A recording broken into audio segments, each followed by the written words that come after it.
Aitäh kõigepealt naisühenduse ümarlauale ja konkreetselt siis kolleeg Tiiule ning täna siia kutsumast. Tallinna Ülikooli Kasvatusteaduste Instituudi nimel on mul hea meel kõiki teid siin tervitada.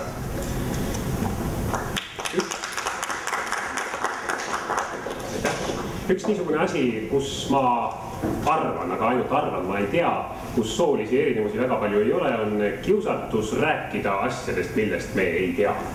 Lisaku esimesena kiri see, kes ise sellest patust puhas on, aga mina nende paari minuti jooksul püüan võimalikult puhas olla.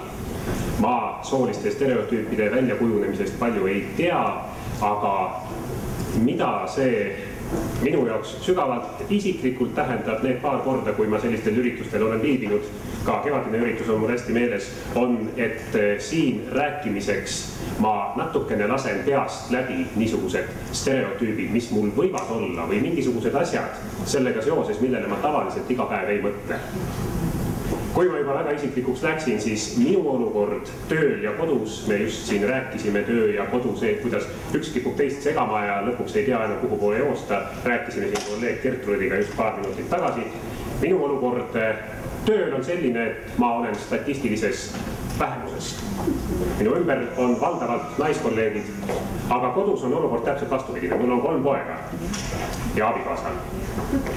Nii et kui meil kodus tekivad mõned niisugused lahkarvamused aastaid tagasi juba seal, kuidas kodukord peaks välja nägema, no näiteks oli meil vaidlusi prill-laua konstantse asendisuhtes abikaasaga. Siis üks asi, mis ma talle ütlesin, et ole päris rahulik, sa jääd nagunii statistilisse lähemusse, et sa võid minuga tööd teha ja isegi sellisel juhul, kui mina asuksin sinu poole, meil on 3 poega. Ja see tekitab mingisugused harjumused. Täpselt samamoodi nagu tõenäoliselt tekitab mingisugused harjumused see, et mul iga päev on rohkem naiskolleege ümber kui meeskolleege.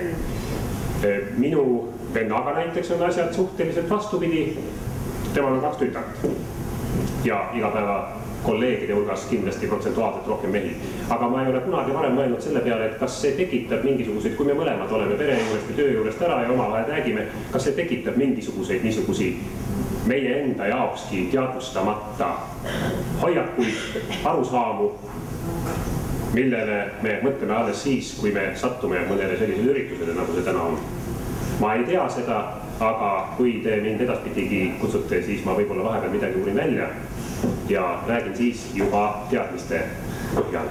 Aga suur samm on see, ma arvan, et mitte ainult minu jaoks, vaid kõigi jaoks, kes sattuvad niisugusi üritusi kuulama, neis kaasa rääkima nende asjade peale mõtlema.